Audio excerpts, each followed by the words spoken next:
Alrighty, we are here with Ken Gavranovic. I nailed it, right?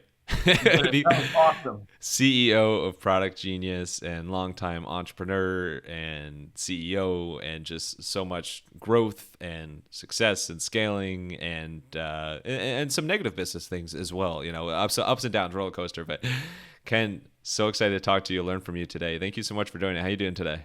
Great. Doing fantastic. And thanks for having me on your show. Yeah, of course, my pleasure.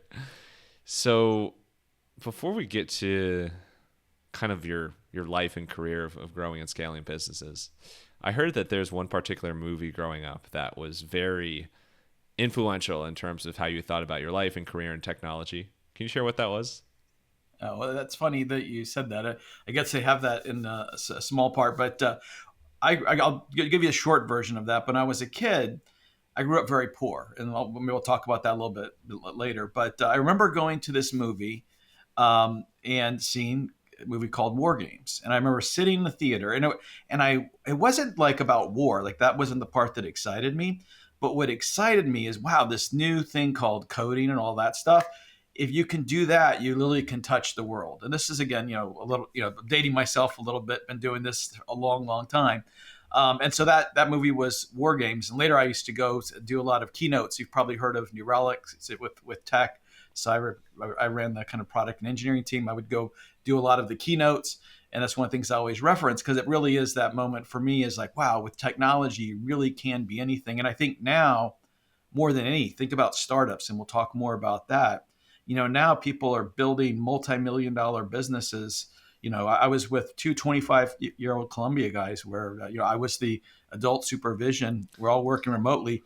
We went from 4 to 10 million in 1 year and sold that business for 81 million. So it really is amazing what you can do. Oh my God, it is. Yeah. And if we're going to get to the numbers, we got numbers on numbers and on numbers. So, which I'll get confused very quickly on that.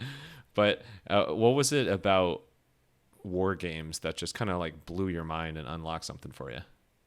Well, it really was just a simple, like you think the Matthew Broderick character sitting in his room, and he's, of course, in his case, he's hacking things, but really just the idea of, wow, if you know computers, then you could do that. So I was probably 11 and started teaching myself to code. So I started off as a coder. I remember very proudly going to my parents and showing them how fast I could code. And I was like cranking code out like this. Notice how my hand is. And they said, "What are you doing?" And I'm like, "I'm coding." And they're like, "Why are you doing it with one hand?" And I'm like, "Well, I bought a book from the library." And they said, "That's how to do it." And they go, "Let us see that book." And it was how to type if you have one hand.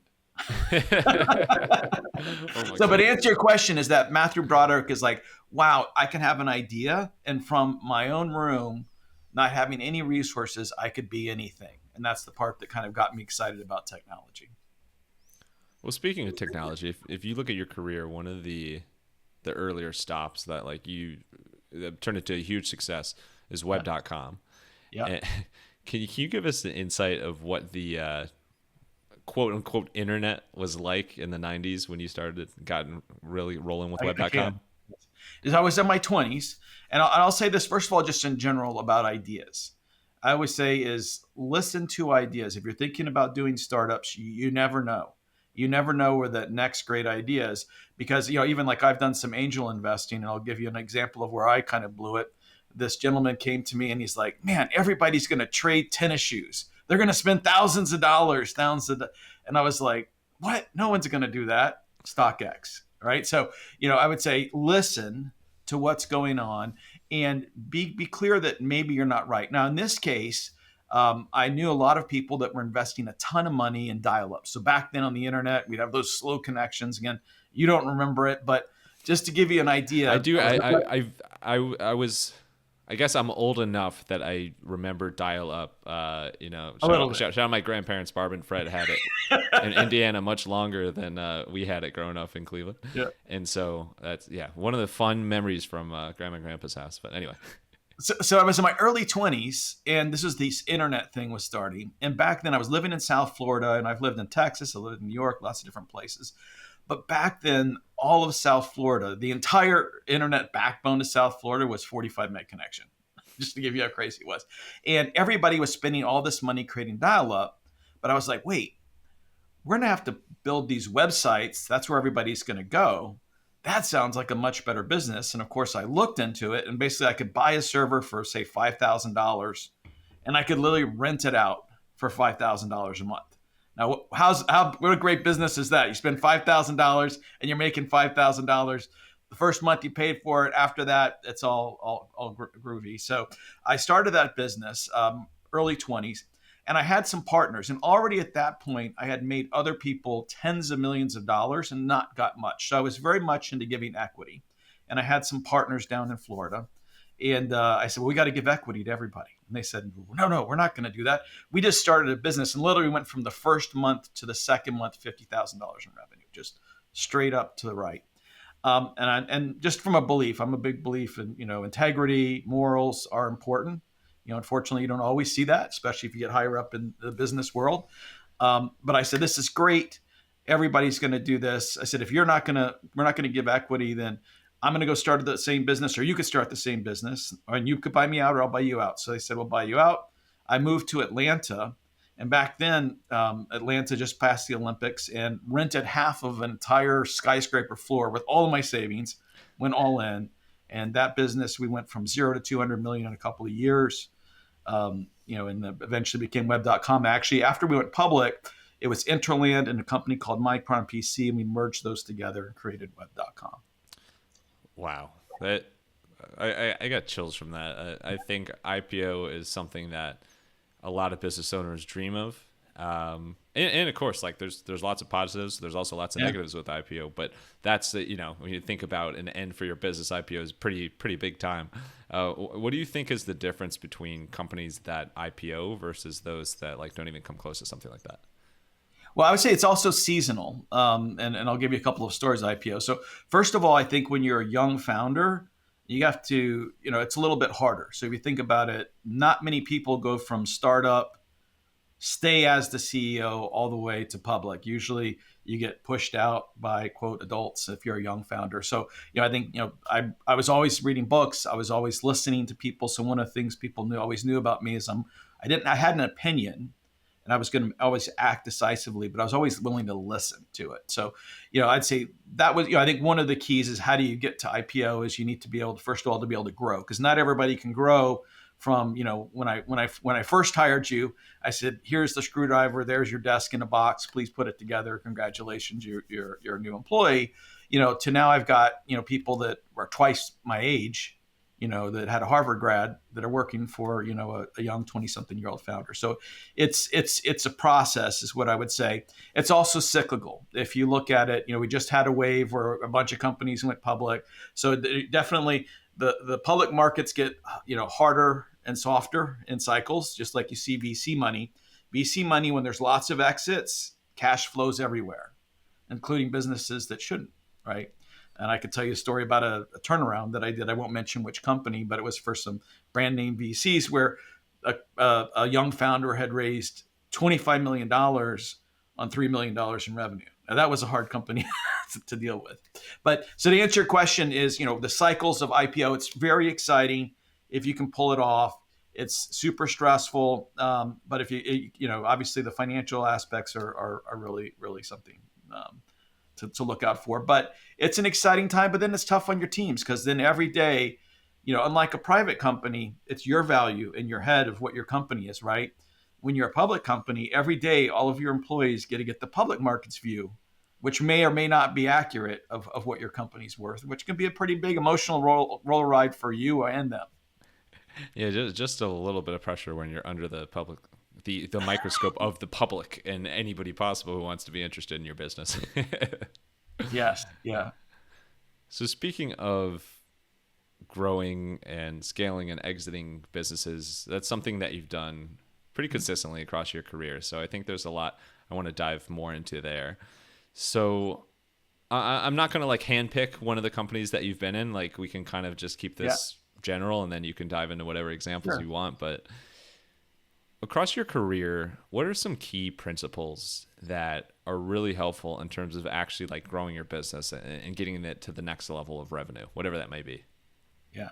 Well, I think that's the good part. I think that's the part of like, how do you know that you should be an entrepreneur, and how do you keep focus on it. And I'll share. First of all, I have a lot of times, especially because I've also done big corporate things, so Fortune 50. So I've had people like, hey, I think you did that startup thing earlier. I've been thinking about this startup thing.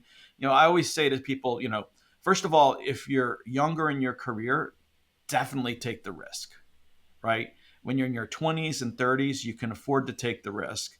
When you get later in your career, where maybe you're betting a family and other types of things, that kind of calculus becomes different. So I always encourage people, take risk early. That's when you're going to learn the most, because that's the other part startup does. You will learn more in 1 or 2 years than you will learn 7 years at a Fortune 50. So especially if you're around good leaders and all of those kind of things. So I would say, when we think about startups, like what really does it is, first of all, it's the right time where you can afford to take the risk. Because if you're constantly second guessing, like, how am I going to take care of the family? Then you could get divorced. I've seen some really, ugly scenarios, right?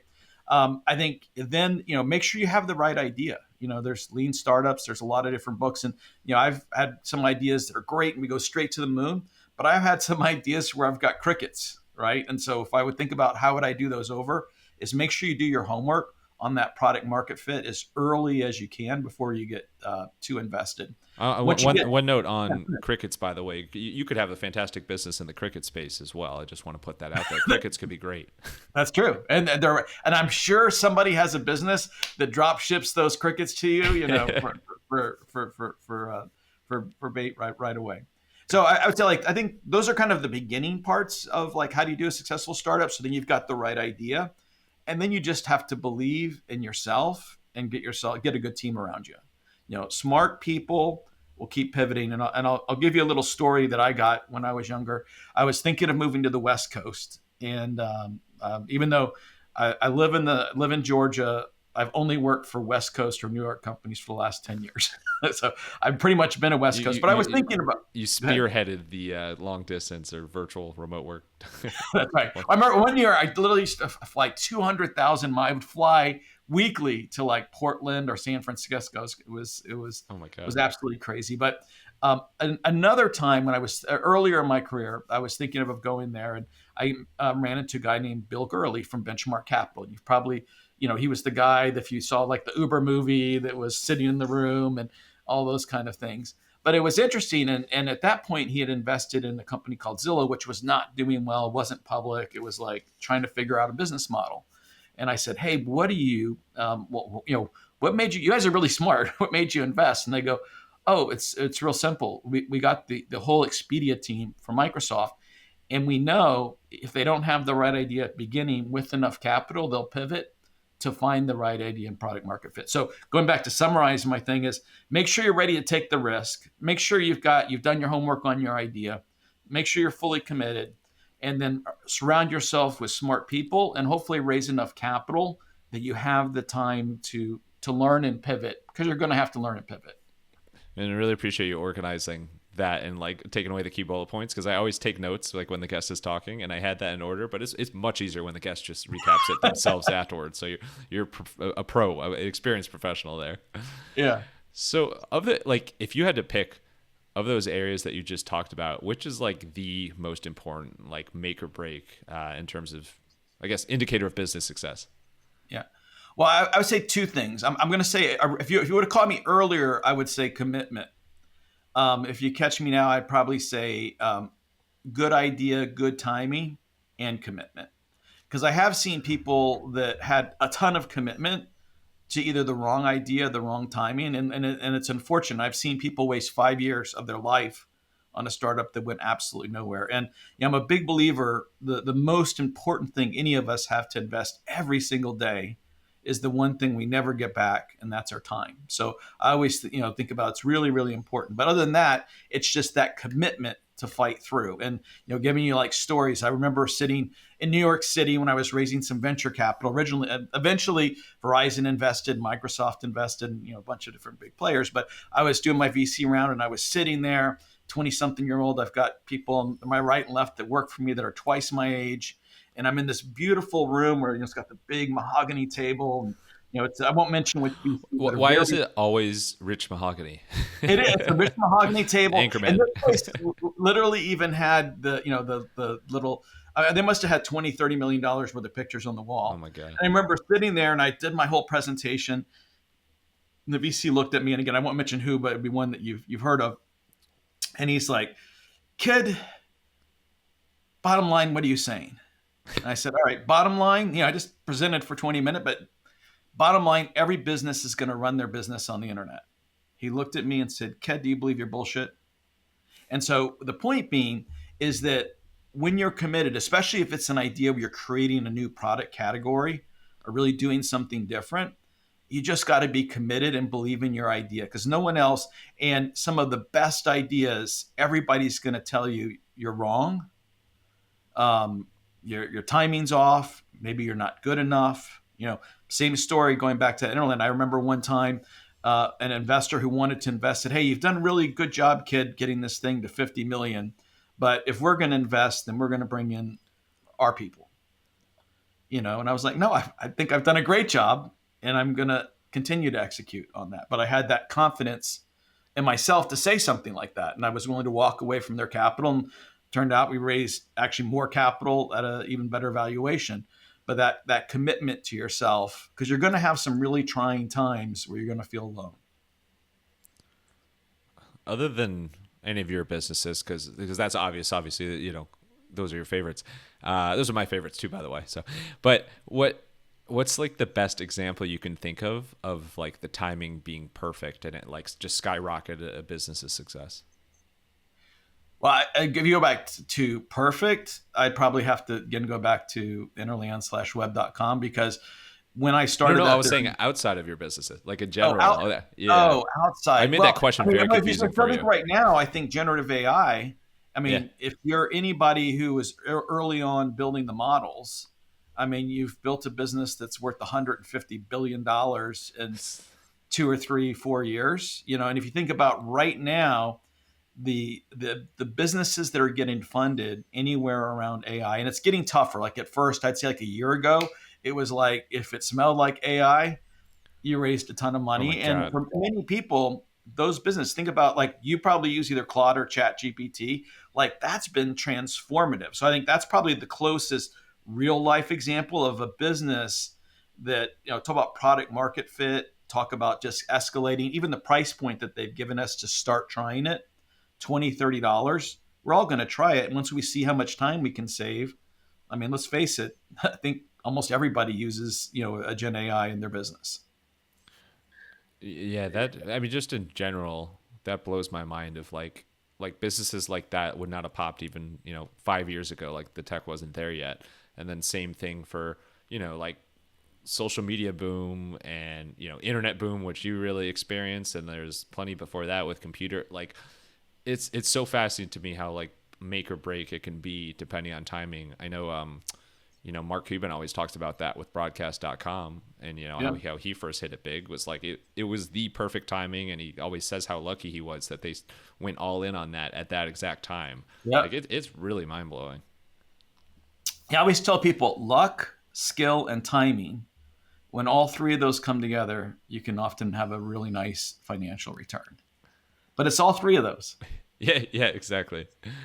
So speaking of timing, so like more on the personal level. So like you've been, CEO many times, executive many times, entrepreneur.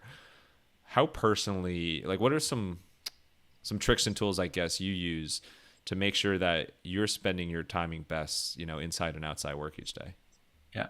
Well, one of the things I'm a big believer is critical thinking frameworks. And a lot of times, even I didn't understand, if you think about the 20-year-old version, I've been doing it a long time. Later, I would read books. I'm like, oh, wow, that's what it's called, critical thinking framework. I've been doing it a long time.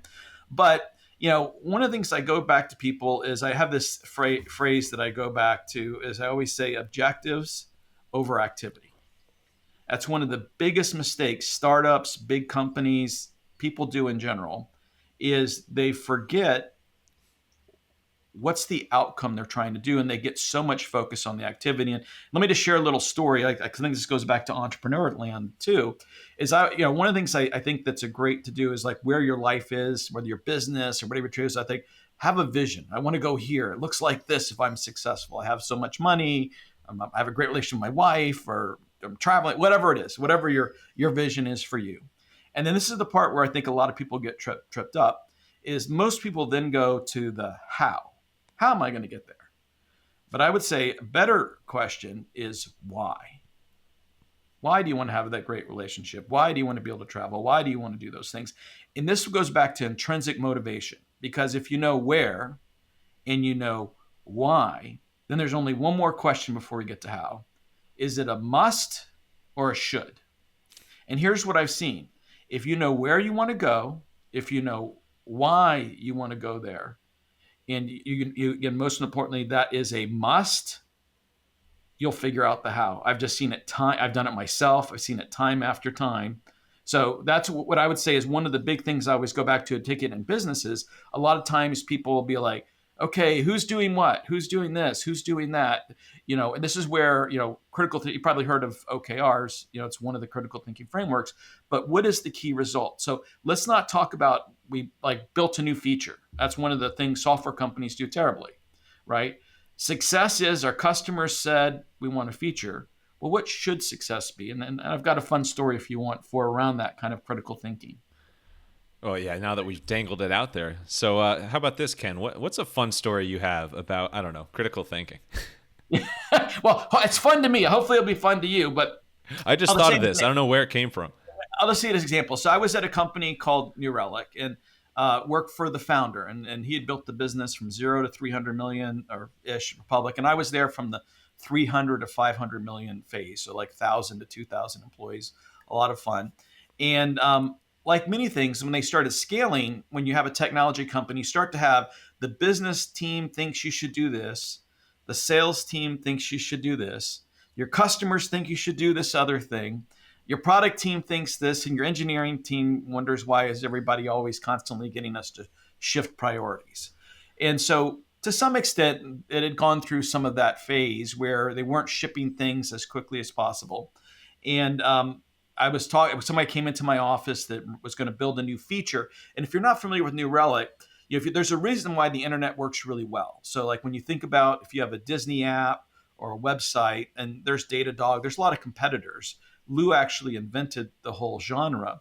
But the idea is we built some software that monitors software. It lets you know if it breaks so our consumers don't have to figure out we got a bad experience. So just a little bit on New Relic. But jumping into that particular scenario, we needed to add this new API that's going to allow people to put in like Kubernetes and more technical fancy stuff, right? And so they came into my team and they said, okay, we're going to spend X million dollars to build this thing. And I said, great, what's success? And they go, we're going to ship it in 2 months. I said, well, appreciate the aggressive timeline, but I don't like success as we're going to do it. I said, why are we doing it? We're going to get new revenue. I said, great, so we're going to get new revenue. So how much new revenue? Well, we're not quite sure yet. I said, okay, so we're going to go build this new thing. I'm with you that the market says we must build it, but follow through my thinking here. How much revenue? What's going to be success? And I go, we hadn't thought about that. I said, well, come back to me tomorrow. So they came back to me tomorrow and they said, well, we're going to make success be that we get 1 million different people using this API with data points. And I said, okay, I like that. So that's your success criteria. And then he like, yeah. And then wait, he stopped and looked at me. He goes, but wait, if that's my goal, then we got to add these other things that we weren't planning to do. And I said, should you add those other things? And they looked at me, yeah, we should. That's the only way we're going to hit that goal. And that's a great example if you focus on why are we doing this thing, and whether it be sales, whether it be product, whatever it might be, what's the outcome we're actually driving, and let's measure that as success versus check mark we completed the activity. So hopefully that wasn't too deep, but it's an example when you get really, really focused on key results, your business moves faster. Your people, and I oftentimes work with people that are doing startups, and I say, when you start focusing on key results, you move from an operator to an owner.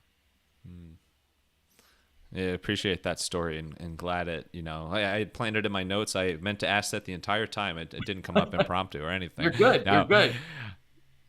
That's like I don't remember the exact analogy, but it's like the difference of throwing darts blindfolded versus actually like seeing the dartboard and going at it, and it's like seeing your targets and point totals there. So that's an awesome story there. So you hinted earlier at AI and generative AI, which generative is hard to say. I guess that's why people say Gen AI. Yeah, And, exactly. and so that actually involves what you're doing today with Product Genius. Can you share what Product Genius is and like how this came about for you? Yeah, and let me show you a quick story. So I've been doing AI for 7 years now. When I say that, people go, You wait, invented wait, AI? No. wait, AI's only been around 2 years. How could you have been doing it for 7 years? No, AI's actually been around for a long time in different forms. So back when I was at New Relic and I was mentioning all that data, but we used to literally ingest 2 billion events from the internet, like from websites, from mobile apps per minute, like very, very fast amount of data. So one of the problems we had is letting our customers kind of get through that noise to the signal. Great use of AI. So we built anomaly detection with AI. It was a huge hit. That was the product I launched there. Another company I went to was a company called Blameless. Cool name, right? And you think about when software breaks. So when Taylor Swift breaks Ticketmaster, they actually use software to facilitate all the things that have to happen. Because you got to communicate, you got to technically fix it, you got to do a lot of stuff. So you got to coordinate a lot of things. And so we had software that did that. And one of the problems we saw is when people would come to an issue, they would have to spend a lot of time getting up to speed on what everybody's done. Great example, and this was Gen AI. What a great use for Gen AI. We could go and summarize everything that had happened before they came to it and give them just what they needed in the moment. The other part is technical people, believe this or not, are not good at giving the marketing team the things they need to write a press release on an outage. I know that's surprising to you, but it's true. And so, again, another great example where we could use Gen AI, where we could take the technical data and then actually reformat it in a business friendly term. So, did that. And I was like, where is another opportunity to use AI? I think it's going to be huge. And so I started thinking about small and medium sized businesses because a lot of people are trying to use AI to help medium and enterprise business, but where could you help small to medium sized business? And so this is where we built a company called Product Genius that literally allows you to create digital employees, give them a personality. They can, someone can click on a QR code in your business. They can go on your website. The AI automatically knows everything on your website, can answer, can do surveys, basically act exactly like a human being, in a limited basis, really taking away I would say the boring work from humans. Because I always think AI is not there to replace people. It's there to take away the boring work so that we can focus on things that actually requires human thinking. And so that's what Product Genius is. We're really excited about that. And again, we're in that product market test phase. So it's an exciting time. If you want to check it out, it's productgenius.guru. You don't personally love boring work? I love boring work. It's the most exciting now. We all do, right? Yes. What advice do you have for other founders or like aspiring founders out there who are really intrigued by this AI space and maybe want to start a business in it one day? Yeah. Well, I would say the AI space in particular is really check your idea. There's a tremendous amount of money and a tremendous amount of people chasing ideas in AI. So, you're gonna have to work really hard to find an idea that hasn't been done.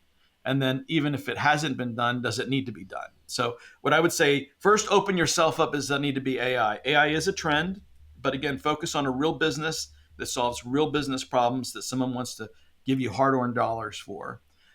If you can raise a lot of capital, then medium to enterprise businesses are great.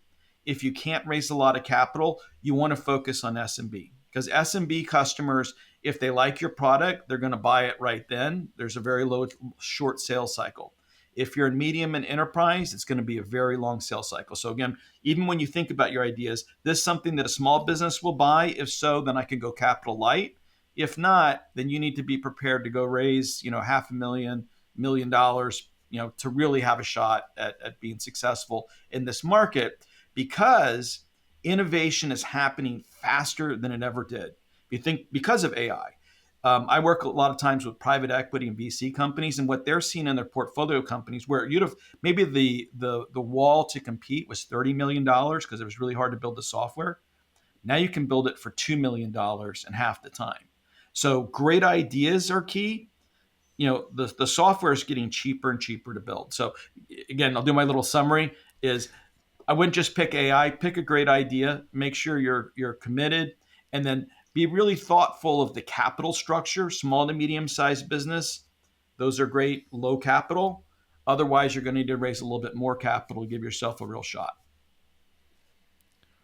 Well, AI is something that I think still you could call it unusual, but it was especially unusual, even 5, 10 years ago, which brings us to an unusual segment called The Unusual. So we're going to switch it up a bit.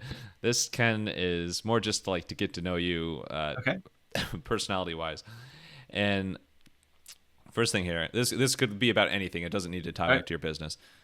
What's a weird talent you have, or like a party trick you have, like something small that you're just really good at?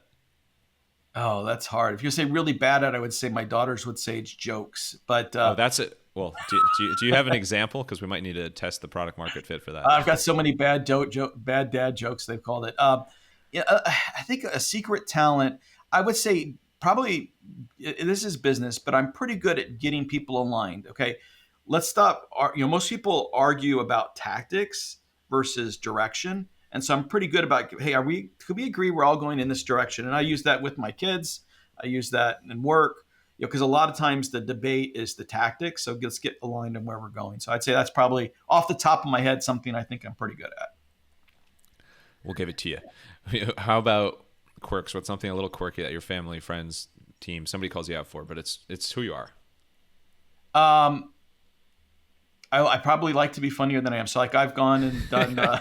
Wait, what does that even mean? It goes back to the same thing. So like I've gone and done stand-up classes. Maybe I'd say something people know is that when I get interested in something, I go all in. So if it's like health, like I'll figure out like what does stem cells mean in some country in Panama, and why did Tony Robbins and Mel Gibson go there? So I'd say probably I get pretty committed to whatever it is I do, or like speaking. So like I did an Amazon bestseller book, started speaking across the globe. So I went and got a trainer and learned what are the best ways to be a better communicator. So I'd say probably when I get interested in something, I really dig deep into it. Real quick on that. What's like a tip for stand-up comedy that like you didn't know before you started learning more about that? Well, I'd probably say less the stand-up comedy, but I would say improv. Is I didn't know that improv is actually one of the best things you could do if you want to teach your central nervous system to be very responsive. So it's great for speaking. It's great for being a leader. So I would say I didn't know how powerful improv was, and also how much fun. It is a lot of fun. Like I haven't done like an Have you official. done it? I haven't done an official improv class, but I had an internship at an agency in Dallas after my junior year of college called RAPP, Yeah. and as part of the like the HR teams there would the HR team there would like organize all the events for the interns, and every now and then you'd have different classes or somebody from a department would come speak and all that. And one day it was like an improv session. And so we were, at the time, like making jokes about Chili's and Applebee's because our product was about Chili's. Our project was about Chili's.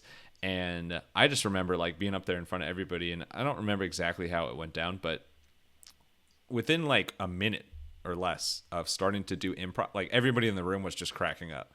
You're Like cracking up, you're having fun. yeah. Yeah, it's a really unique thing and a great brain exercise, and clearly central nervous exercise too. Yeah, All right. just going back to that, is the same guy who taught Mark Zuckerberg to speak was one of my coaches when I was on the Oh, West wow. Coast, and I always said, like, what's the one thing I could do, and that people don't think about that really helps your speaking, and it was improv. Well, let's improvise one more question here for the unusual. No, I'm just kidding. These are the same ones I always ask on the Right. unusual. What's your biggest pet peeve? Something that just kind of annoys you. Biggest pet peeve. Um, that's a good question. I would say someone who's dishonest. I really, integrity is really, really important to me. We can make tough decisions, but do it with integrity. I thought you were going to ask me something like crazy stuff that I've done, because I have those off the top of my head, like flown a jet, jumped off a plane, all kinds of crazy good stuff. Well, please, yeah, no, you can keep going with that list. I'm interested in that too. But if you've never done that, that is fun. Like flying a MiG fighter jet, where you literally like can turn it like if I'm sure you played video games, right? Yeah. Like whenever you could like go like this and you're upside down or you're doing full verticals. That was one of the coolest things Oh I've my ever God. How did that come about for you? I've been blessed, to be able to have some financial success, which allows you to kind of access some of those weird, like see the Northern Lights with your own eyes, go to the Right. Galapagos. And so I'm big into like try to, experience things. 'Cause I will say I do regret some of the cars that I bought, but I don't regret the experiences I bought. That's one of the things I'll never regret. Yeah. Oh, like every year for birthday, holiday timing like that. Like I've always just been so much more interested in experiences than like material good. Like it's that's living, man, as they say. Uh, Absolutely. all right. Speaking of living, let's wrap up with some rapid fire Q and A. This is not limited to unusual, but we might have some unusual answers here too. So, you Okay. ready for it? I am. Let's do it. All right. Let's get wild. Uh, what's your favorite Aggie tradition? Texas A&M. Football. What about just any particular type? I know that like Well, I just remember that the school has the football most games when tradition I I've was ever at seen. when A&M, just the football games, just the energy, that's goes top of my head. Well, I'm a big Browns fan, so for better or for worse, we're linked by Johnny Football. So we'll leave that there. Great documentary about him, by the way, in his time there and rise to like unbelievable what he did in College Station. All right, what is the most underrated part about Atlanta or the greater Atlanta area? Well, what I'd say now is we've got food. Like when I first moved to Atlanta, we just had a lot of chains. Now we've got everybody that's moved in from the Northeast or the West Coast, and now we have great original food. So I would say you could be a foodie in Atlanta now. Yeah, that's a beautiful thing and good stuff to be. Isn't that like Chick-fil-A? There's a lot of Like famous we do have goods the around there chains too. too, like we Yeah. started, Chick-fil-A and so forth. They even have their original like Hawaii. There's a Hawaiian version of Chick-fil-A because he tested all these different Oh concepts. wow. So there's like all kinds of like really bizarre Chick-fil-A's. Like one's called the Dwarf House. It has like little doors like for decoration. You never know. Oh my God, I need to dive into that. I didn't know about that. And if you go, I've actually been to the headquarters of Chick-fil-A. Big Batman fan. So if you go into HQ, there's the Batmobile car from the original series. It sits there. Holy cow, this is really cool. That could be a whole separate podcast interview. Yeah. All right, I had this thought. I'm sure others have. How often do you get called Kenny G, like the jazz musician? I have been called Kenny G many times, and a lot of times I'll just open up with it because how do I say that last name? I'm like Kenny G, it's good. Many times. All right, and then last one. This is a deeper one. You started out mentioning that you grew up poor, and obviously you experienced a wide range of financial levels in your lifetime. Yeah. How would you say it's changed just how your philosophy about money, like experiencing like poor and not poor and anything in between? Well, I'll answer your question about money. I think you think about money as a resource. Money doesn't make you happy. I would say when I had no money, I thought money could make me happy. But once you actually have money, money does not make you happy. It just gives you more choices to either be happy or unhappy or do things in life. That was the big thing. And then I also encourage anybody, if you did have a tough childhood, as you get older, those do things to your central nervous system that a lot of people don't know. It's one of the things I think that gave me my drive, but it can also, if you don't understand where it is. So I always encourage anybody, if you have that nice success and you've got a few extra dollars, you might try some therapy because that exciting childhood did a lot of great things for you, but maybe brought some things into adulthood that you don't want.